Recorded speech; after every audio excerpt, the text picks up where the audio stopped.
LPP में first type of example formulate the LPP, ठीक है। तो formulate LPP means what?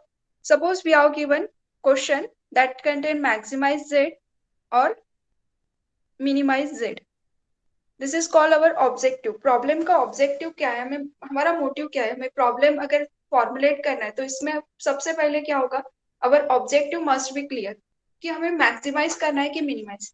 When we are talking about the profit, profit, that time our objective is maximize. When we are talking about the cost, then cost we have to minimize, ठीक है। सो ये रहता है हमारा objective. तो किसी भी LPP को फॉर्मुलेट करना है तो मेन कंडीशन क्या रहेगी कि अवर ऑब्जेक्टिव शुड बी क्लियर कि मैक्सिमाइज करना है कि मिनिमाइज। अब कौन डिसाइड करेगा मैक्सिमाइज करना है कि minimise? when we are talking about the profit, then our objective is maximize. When we are talking about the cost, then objective is minimize. Then second condition रहती है कि when we want to fulfil this objective, तो there is a certain condition, that condition is called a constraint. So next रहता है subject to the constraint. That constraint means क्या होता है कि हमें पर्टिकुलर अवेलेबल कंडीशन रहती है कि सपोज अगर आप कोई मटेरियल यूज कर रहे हैं तो वो सर्टेन क्वांटिटी में अवेलेबल है, आप उसके बियॉन्ड जाके उसको यूज नहीं कर सकते। अगर कोई मशीन है तो वो सर्टेन टाइम तक की वर्क कर रहा है तो आप उससे उतना ही वर्क करवा के ले सकते, तो वो क्या होगी कंडीशन, वो होता है कंस्टेंट, ठीक है, subject to the constant. And last रहता है variables are non negativity restriction satisfied. So this variable means क्या रहता है, this are the decision variable कि आपको कोई अमाउंट है जैसे कि टू टॉयज, अगर we have two company manufacturing two types of toy, so x and y denoting the number of toys type A and type B toys. So we are making either 0 toys or 5 toys, 100 toys, but this value must be a positive. We are never say that we are making the minus 4 toys. No. So these are nothing but a decision variable. X और Y क्या रहेगी, decision variable कि कितने आपको बनाने हैं वो आपको decide करना है, that is called a decision variable and they are always a positive, ठीक है। और any LPP contain this, any problem contain this three terms: objective, constraint and non-negativity restriction. If any problem contain these three terms, then that problem is called a LPP. When we are talking about the solution, so solution में देखो solution में क्या रहता है, LPP में अगर हम solution की बात करते हैं तो ये when we are saying solution, only solution. So solution means क्या होगा, the order pair x comma y, that is if our problem contain only two variable, then we can say x comma y. If it is contain three variables, so value of this variable which satisfying the constraint, then it is called a solution. Solution means क्या होता है, simply which satisfying the constraint. Constraint मतलब only यहाँ पे जो equation रहेगा, जो उस equation को जब hold करता है, that is called our solution. Solution means क्या होगा, the value of x and y which satisfy the constraint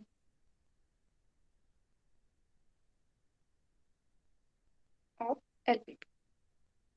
ठीक है, the values of variable which satisfying the constraint, that is called a solution. So सिर्फ equation को जो satisfied करेगा, यहाँ की term को जो satisfied करेगा, that is called a solution. अब solution को और मोर जनरलाइज करना है क्योंकि हर एक एलपीपी में दो ही वेरिएबल रहना नॉट नेसेसरी, तो जितने वेरिएबल रहेंगे ना आप ऐसे लिख सकते हैं। अगर आपको जनरल सॉल्यूशन की डेफिनेशन पूछते हैं तो क्या लिखोगे, a value, a values of all decision variable, decision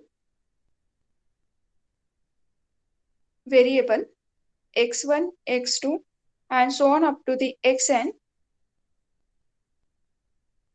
which satisfy the constraint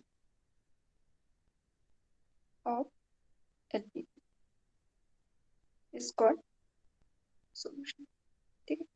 decision variable जो सिर्फ कांस्टेंट को होल्ड करेगा, that is called a solution.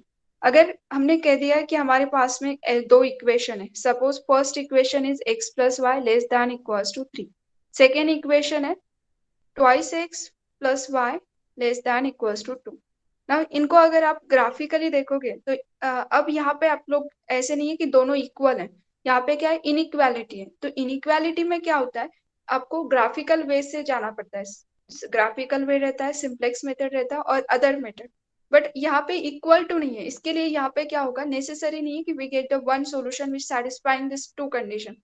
जब when we are saying this is, if we are taking instead of this term, if we take x plus y equals to 3 and second 2x plus y equals to 2, so we know that how to solve this equation. Finding the solution of this both line, that is nothing but find the value of xy which satisfying this both the condition at a time. So in दोनों को अगर satisfied करना है तो just we have to subtract this term. So we get here x equals to 1, that means x equals to 1, so put this value here, so we get y equals to 2. So this order pair 1 comma 2 satisfying both the equations. So this is a solution. Here we get the unique solution. Sometimes we get infinite solution, sometimes no solution.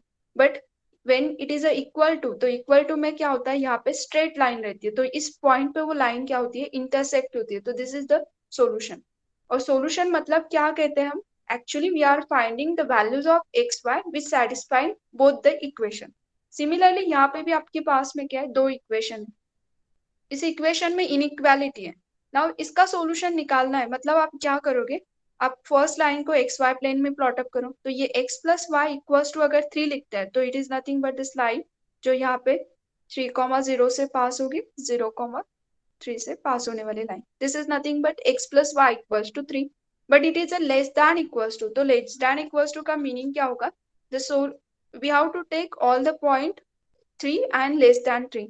अब 3 से less वाले point, तो 3 के एकदम nearest point नहीं पता, that means यहाँ पे क्या होगा, this complete part will be shaded. ठीक है, जितना भी बिलो वाला पार्ट रहेगा 3 से लेस वैल्यू, सो ये सबका सब क्या होगा, शेडेड पोर्शन, क्योंकि हर एक पॉइंट यहाँ पे आएगा. ऐसे सभी लाइंस को अगर आप ड्रॉ करते जाओगे तो it will be complete portion shaded. Now here the second equation of line 2x plus y less than equals to 2. So here see, if you want to draw the second line, so here x equals to 0, so y will be 2, that means point is 0 comma 2. When we take y equals to 0, then value of x is 1, that means point is 1 comma 0. Now if we join this 2 point, so 2 point से pass होने वाली line unique रहती है, and now it is denoted the 2x plus y less than equals to 2. Now here below the line will be solution because here less than equals to, तो 2 के लिए ये line है, 2 से लेस पॉइंट कौन सा है, 1, तो 1 के लिए भी ये कंडीशन होल्ड होगी, तो 1 के करस्पॉन्डिंग अनदर लाइन. ऐसे अगर सभी बिलो 2 के लाइन को ड्रॉ करोगे तो here the shaded portion will be below this line, that means this one, ये हो जाएगा इसके करस्पॉन्डिंग. जितना भी यहाँ पे लेफ्ट में जितना जा रहा है, that is all are the solution for this line. Now what about the solution, ये जो हम सोल्यूशन की डेफिनेशन लिखी है ना एलपीपी में, सोल्यूशन, सो इट मीन्स क्या रहता है कि value of variable which satisfying the constraint as per this condition. ये लाइन के ऊपर के जितने पॉइंट्स है as well as below this line, all are satisfying this first equation. And यहाँ पे क्या हो रहा है, this line as well as below this line all are satisfying this equation. अब दोनों को एट ए टाइम सेटिस्फाइड करने वाला रीजन देखोगे तो कौन सा है, ये वाले रीजन में देखोगे तो इस लाइन के पॉइंट भी यहाँ पे एज वेल एज इस लाइन के, तो ये वाला जो पिंक कलर में दिख रहा है इट इज क्या होगा, it is the solution for this both equation of line. तो ये क्या कहलाएगा, ये जो पिंक कलर का पोर्शन है ये below line, this is nothing but solution. In point is that is a feasible solution, feasible solution. So what is feasible solution? The solution that means again a value of variables which satisfying constraint as well as non-negativity restriction. मतलब अब मैं क्या करूंगी, ये जो equation हमारे पास में given था उसमें और एक कंडीशन उसमें ऐड कर देती हूँ, that is a non negativity restriction. So यहाँ पे अगर x, y जितने वेरिएबल आपके पास में, they all are satisfying this condition, that is called non negativity restriction. अब ये तीनों को कौन होल्ड करेगा, अब देखो मैं ये पिंक कलर का ये जो पार्ट है उसको मुझे हटाना पड़ेगा because here x is negative and our condition says that x क्या होना चाहिए, greater than 0, y is greater than 0. So if we shaded this portion then here the value of x is negative, that means you don't have to shade this portion.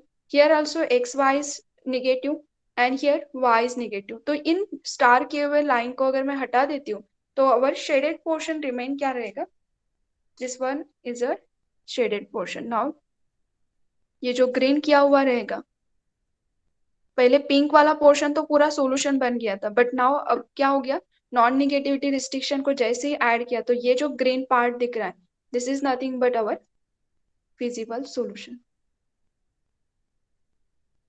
Okay, so feasible solution की definition हम short में क्या कह सकते हैं, get the values of variable x y which satisfy constraint as well as non-negativity restriction, that is called a feasible solution.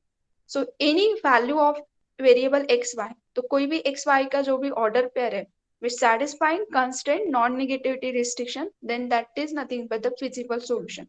तो ऐसे कितने number of points है जो feasible solution बन रहे हैं, तो here in this region contain infinite points, that means there are infinite number of feasible solution. तो ये हर एक पॉइंट क्या होगा, infinite number of point contain है, तो हर एक पॉइंट क्या होगा, इन दोनों कंडीशन, तीनों कंडीशन को होल्ड करेगा, that means it is a feasible solution and this shaded portion is called feasible region. Next जो रहता है that is called optimum solution, satisfying our objective, मतलब मैक्सिमाइज मिनिमाइज जो करना है वो भी कर रहा है with this constant as well as non negativity restriction, मतलब इन दोनों के साथ में और एक टर्म ऐड कर रहे हैं, दैट इज कॉल्ड ऑब्जेक्टिव। सो जो कंडीशन, जैसे सपोज मैं यहाँ पे ऑब्जेक्टिव को भी लिख देती हूँ, let's consider our objective is maximise Z, it is equals to x plus y, and here subject to the constraint is x plus y less than equals to 3 twice x plus y less than equals to 2 x comma y greater than equals to 0. Now here हमें पता है कि ये तीन कौन satisfied कर रहा है, ये तीन सेटिस्फाइड करने वाला ये ग्रीन पार्ट है। अब ग्रीन पार्ट में से कौन से एक्स वाई के पॉइंट्स है, इसमें तो इनफाइनाइट पॉइंट है, मतलब फिजिबल सॉल्यूशन में इनफाइनाइट पॉइंट है। अब इन फिजिबल सॉल्यूशन के अंदर ऐसे कौन से एक्स वाई का ऑर्डर पेयर है कि जो हमारे ऑब्जेक्टिव को होल्ड करेगा। हमारा ऑब्जेक्टिव क्या है, मैक्सिमाइज जेड, और इस ऑब्जेक्टिव को जो सेटिस्फाइड कर देगा that is nothing but our optimal solution. ठीक है, अब देखो इसमें कौन से पॉइंट है, तो यहाँ पे अगर देखोगे तो अंदर वाला पार्ट तो इनफाइनाइट है, हर एक पॉइंट को अगर मैं उठा के चेक करूंगी कि हमारे ऑब्जेक्टिव में सबसे ज्यादा वैल्यू कौन दे रहा है, तो it will be very difficult task, क्योंकि इनफाइनाइट टाइम्स करना नॉट इजी और not possible even. So how to do this process? So for that there is a theorem that says that the value of maximum objective, that is maximum or minimum, it is always on boundary of the curve. ये complex रहो कि कोई भी chapter रहो, इसमें क्या होता है, एनी कर्व आपके पास में गिवन है तो फंक्शन की जो मैक्सिमम और we can say minimum value always इस बाउंड्री के ऊपर लाई होती है। चलो फिर अब हमारा अंदर का पार्ट तो हट गया, अब हम बाउंड्री पे आते हैं। अब बाउंड्री पे ऊपर अगर आते हैं तो देखो ये ओ पॉइंट है, this is our A point, this is our B point, A to B यहाँ तक का डिस्टेंस भी कवर करना है ना, तो ये जो इंटरवल है 0 to 1, इसके अंदर भी क्या है, इनफाइनाइट पॉइंट है, again still it is not possible. So again there is one more theorem that says that ये जो ऑप्टिमल वैल्यू रहती है मैक्सिमाइज, ये फिजिबल रीजन के कॉर्नर पॉइंट पे मोस्टली ला होती है। तो फिजिबल रीजन के कॉर्नर पॉइंट्स पे अगर होता है तो just we have to test, अगर वो यूनिक पॉइंट है ना तो it must be on the corner point of feasible region. अब कॉर्नर पॉइंट तो हम इजीली चेक कर सकते हैं, तो there are only 3 corner points.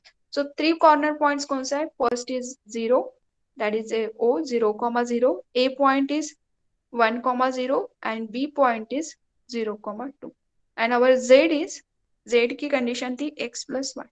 Now if we find the Z at O then it is a 0, if we find Z at A then it is a 1, if we find Z at B then it is a 2. It is clear that the B point, at B point value of Z is maximum, और by theorem ने clearly वहां पे लिखा हुआ है कि जो maximum value है वो बाउंड्री पे रहेगी और फिजिबल रीजन के कॉर्नर पॉइंट्स में से पॉइंट हो सकते हैं। सो this is our corner point क्या है, बी, और उसके ऊपर सबसे ज्यादा वैल्यू मिल रही है जेड की। सो तो ये जो बी पॉइंट है, बी पॉइंट क्या है 0,2, तो एक्स की वैल्यू इसके हिसाब से हो गई 0, वाई की वैल्यू हो गई 2। So this value satisfying this two constraint non-negativity restriction as well as our fulfill this objective. So this is nothing but optimal solution. or we can say optimum solution.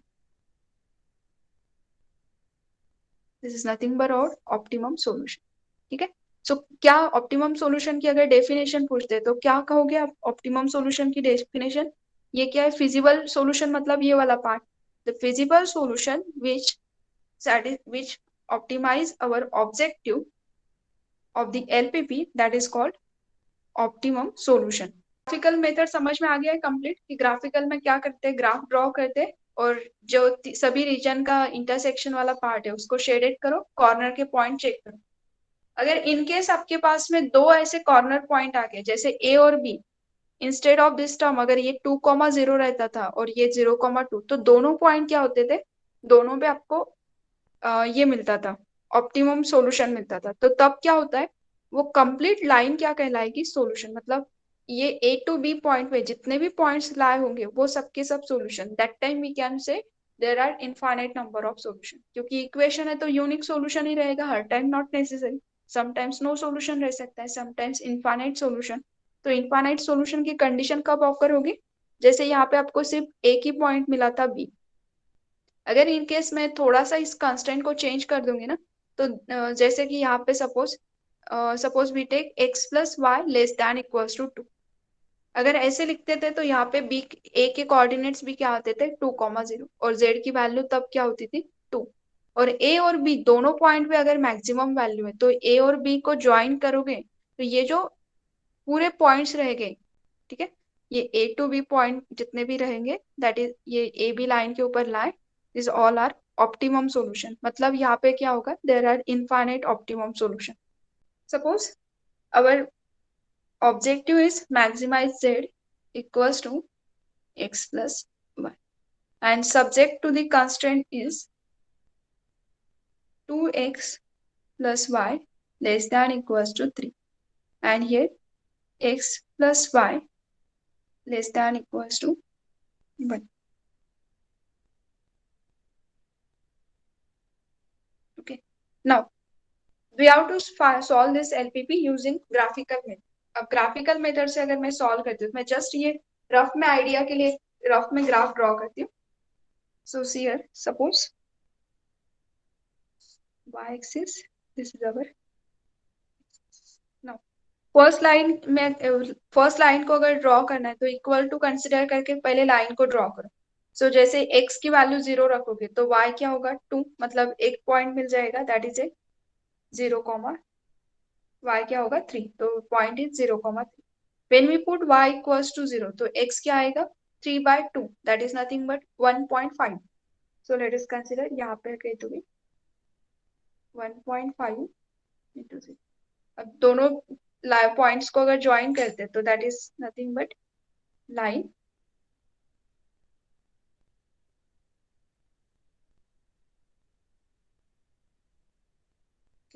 और यहाँ पे क्या लिखा है less than equals to, तो मतलब क्या होगा, पूरे बिलो वाले पॉइंट्स क्या रहेंगे, that is nothing but solution towards the origin. अगर लेस दैन इक्वल्स टू है तो मतलब क्या होता है, सॉल्यूशन टुवर्ड्स ओरिजिन. अगर ग्रेटर दैन इक्वल्स टू लिखते हैं तो सॉल्यूशन अवे फ्रॉम ओरिजिन. ये कंडीशन हम कहाँ से लिखते हैं, क्योंकि 3 से लेस जितने भी रहेंगे उन सबको होल्ड करेगा. तो यहाँ पे इधर साइड में क्या होगा, इसका सॉल्यूशन. इस पार्ट में नहीं आएगा बिकॉज यहाँ पे क्या है, निगेटिव वाला पार्ट है और this condition says that we must have to take only positive value. Now second line, x plus y equals to 1. तो x plus y equals to 1 में क्या होता है, ये 1,0 and 0,1 इसमें से पास होने वाली लाइन. So ये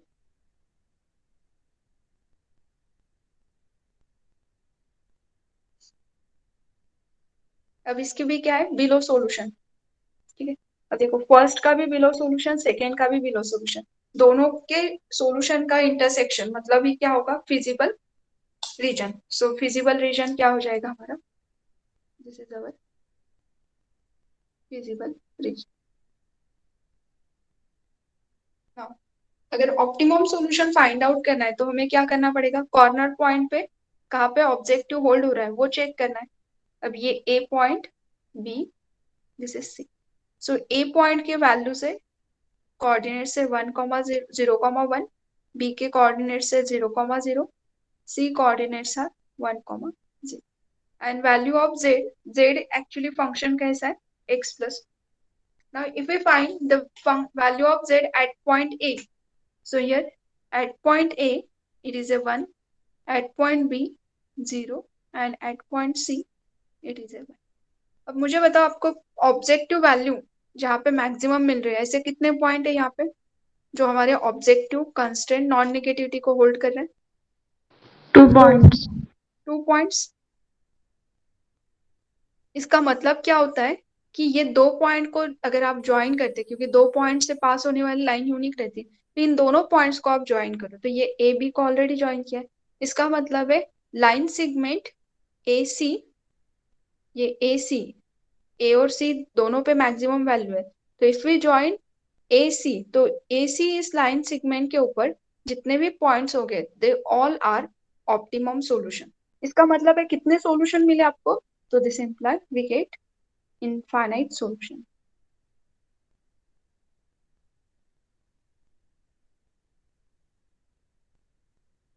Infinite optimum solution. More clear करने के लिए infinite optimum solution is the best. ठीक है, बाकी पूरा वे सेम ही रहेगा, बट दो अगर आते हैं तो इसका मतलब है, मतलब मुझे ये कहना है कि एलपीपी अगर है तो उसमें एलपीपी को क्या होता है, एलपीपी का अगर आप ऑप्टिमम सॉल्यूशन की बात करते हैं तो उसमें क्या होगा, एक तो नो सॉल्यूशन आ सकता है या फिर यूनिक सॉल्यूशन आएगा, अदरवाइज क्या होगा, इनफाइनाइट सॉल्यूशन. उसमें 2 और 3 सॉल्यूशन ऐसे नहीं रहता, एक तो आएगा तो इनफाइनाइट आएगा, यूनिक आएगा या फिर नो सॉल्यूशन. सो आपके 2 पॉइंट पे या ऑप्टिमम वैल्यू मैक्सिमाइज हो रहा, आपका ऑब्जेक्टिव होल्ड हो रहा था, ये सब कंडीशन होल्ड हो रही थी. इसका मतलब है ये 2 पॉइंट को ज्वाइन करोगे तो इस पॉइंट के ऊपर का कोई भी इस लाइन के ऊपर का कोई भी पॉइंट अगर उठाते हैं तो ये तीनों कंडीशन को होल्ड करेगा, ऑब्जेक्टिव को, कंस्ट्रेंट को, नॉन नेगेटिविटी रिस्ट्रिक्शन को. ट्राई करके देखो, इस लाइन के ऊपर का कोई भी एक पॉइंट उठाओ, जैसे आपने सपोज ये वाला पॉइंट उठाया, लेट अस कंसीडर यहाँ पे x की वैल्यू हाफ रखो, x की वैल्यू हाफ रखोगे तो y क्या होगा, अगेन हाफ, मतलब ये क्या हो जाएगा 1/2 कॉमा 1/2. कैसे निकाल रही हूँ मैं पॉइंट, इस लाइन के ऊपर का पॉइंट है ना, तो इस लाइन को वो सेटिस्फाइड करेगा. So when we consider x is 1/2 तो उसके करस्पॉन्डिंग y क्या आएगा, again 1/2.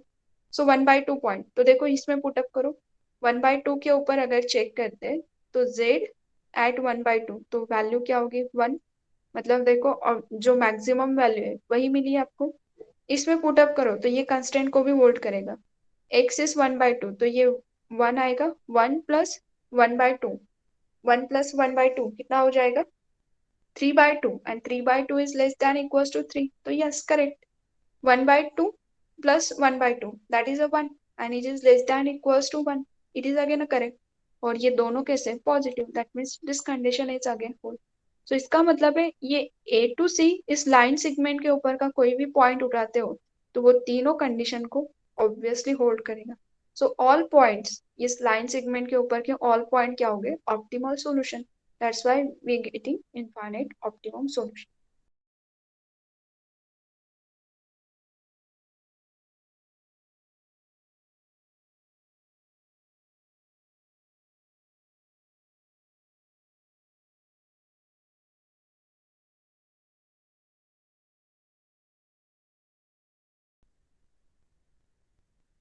So that we make maximum profit per week. अब क्वेश्चन में क्या है, फर्स्टली क्या लिखा है, manufacture produces 2 types of toy. तो ठीक है 2 टाइप्स ऑफ टॉय, तो हम यहाँ पे जैसे जैसे वर्डिंग है वैसे वैसे उसका एक टेबल बनाते जाएंगे. टाइप्स ऑफ टॉय हमारे पास में सबसे पहले गिवन है, टाइप्स ऑफ टॉयज. कौन से टाइप के, A type, B type, okay. Then उसके बाद में उन्होंने देखो क्या किया है, each toy each toy of type A required 4 hours for molding and 2 hours for polishing. Okay मतलब यहाँ पे क्या है, 2 मशीन वर्क कर रही, एक है मोल्डिंग का काम कर रही, another is a polishing. So here it is a moulding, another is working for polishing. अब ए टॉय कितना टाइम ले रहा है, तो वन टॉय, अगर ए टाइप का वन टॉय की बात कर रहे हैं तो it takes 4 hour for moulding and 2 hours for polishing. So ठीक है, ये 4 hour for moulding, 2 hour for polishing. Now what about the another toy? So whereas each of the type B required 4 hours for molding and 5 hours for polishing. So here it takes 3. Here B type का toy क्या कर रहा है, 3 hours for molding and 5 hours for polishing. So 3 hours for molding and 5 hours for polishing. Then next is here moulding का जो machine है वो actually moulding का काम कितने आवर्स तक के चल सकता है, ओनली फॉर 80 आवर्स.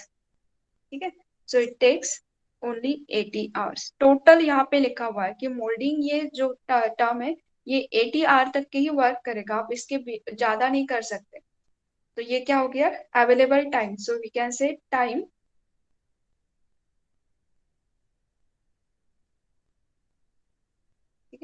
सो ये कैसे रहेगा, जस्ट लाइक एग्जाम में अगर आप बैठे हो तो आपको 3 आवर्स का पेपर है तो आप 3 से कम आवर्स में सॉल्व करोगे तो नो प्रॉब्लम, बट अगर 3 आवर्स से ज्यादा लेके तो ये अलाउ नहीं करेंगे. तो उसी तरह से ये मोल्डिंग का जो वर्क है वो 80 आवर्स तक के एक वीक में चलेगा, आप उससे ज्यादा नहीं करवा के ले सकते इन 1 वीक. ठीक है, व्हाट अबाउट द पॉलिशिंग. अब ये पॉलिशिंग का वर्क के बारे में क्या कहा है कि it works 180 hours. So okay, so it works polishing 180 hours. Now what about the profit. सबसे मेन तो यही है हमारे लिए कि हमें क्या करना है, ऑब्जेक्टिव प्रॉफिट मैक्सिमाइज करना है. सो अगर आप ए टाइप का टॉय सेल करते हैं तो we get the 3 rupees profit, and if we sell B type of toy तो then we get 4 rupees profit. यहाँ पे लिखा हुआ है क्वेश्चन में, the profit of type A is ₹3 and on toy of type B is ₹4. So ये अगर 4 and 3 rupees है तो ये सब कुछ जो हम बता रहे हैं ना इस क्वेश्चन के through, that is only for 1 unit. तो 1 यूनिट के लिए ये सब कुछ लिखा हुआ है. Now we how to formulate LPP. मतलब अब क्वेश्चन क्या है, क्वेश्चन क्या पूछा था इन्होंने कि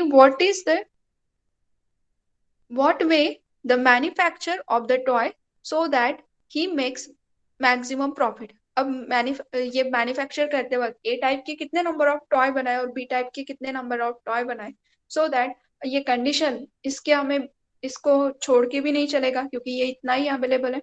सो इस कंडीशन को होल्ड करते वक्त अब अवर मोटिव क्या है, objective, that is profit maximise होना चाहिए.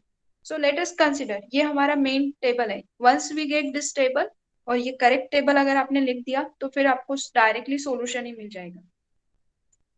Late x denote the unit of toy of type.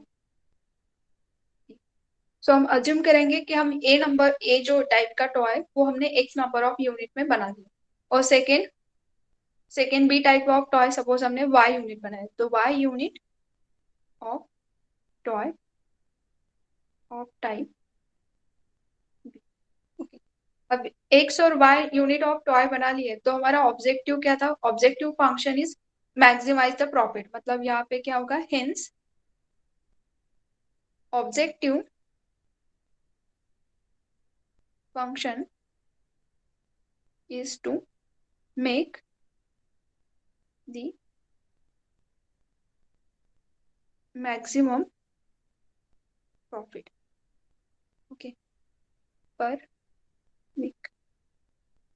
तो पर वीक, तो इस हिसाब से अगर देखते हैं तो ये maximise Z is equal to एक एक टॉय के ऊपर 3 रुपीज प्रॉफिट है, तो एक्स नंबर ऑफ टॉय अगर हम 1 वीक में बना रहे हैं तो ऑब्वियसली 1 के ऊपर अगर 3 रुपीज है तो एक्स नंबर ऑफ के ऊपर क्या होगा, 3 × x. वैसे ही एक के ऊपर अगर 4 है बी टाइप ऑफ टॉय के ऊपर तो y नंबर ऑफ के लिए क्या होगा, 4y. So total profit in 1 week क्या होगा, 3x + 4. So this is our object. Now ये जो मोल्डिंग का मशीन है, मोल्डिंग टोटल वर्क कितना कर रहा है, टोटल उसके पास में 80 आवर्स ये अवेलेबल है. और टोटल यहाँ पे अगर देखते हैं तो एक्स एक्स टॉयज के ऊपर ये क्या होगा, 4 × x, and y number of toys के ऊपर 3 × y. सो टोटल क्या होगा, 4x + 3y. And for moulding total time does not exceed the time 80 hours, because 80 hours ये टोटल अवेलेबल है, इससे एक्सीड करके तो आप जा नहीं सकते। सो हम क्या करेंगे, अगर फर्स्ट ए टाइप के टॉय के लिए, एक के लिए अगर 4 आवर मोल्डिंग के लिए लग रहा है, तो एक्स नंबर ऑफ के लिए क्या होगा 4 × x, प्लस टाइप बी के लिए मोल्डिंग के लिए 3 आवर्स लग रहे हैं, तो वाई नंबर ऑफ टॉयज के क्या होगा 3 × 1। सो ये होगा total time taken by type A and type B toy. और ये जो टोटल टाइम है मोल्डिंग का, ये क्या होना चाहिए, obviously less than equals to 80, because ये 80 ले सकता है, लेस दैन 80 टाइम ले सकता है मोल्डिंग के लिए, बट इससे ज्यादा वर्क नहीं हो सकता है। सो ये कंडीशन क्या होनी चाहिए, must be less than equals to 80। Similarly अगर हम पॉलिशिंग की चेक करते हैं, तो वहां पे क्या है, similarly for polishing total time availability does not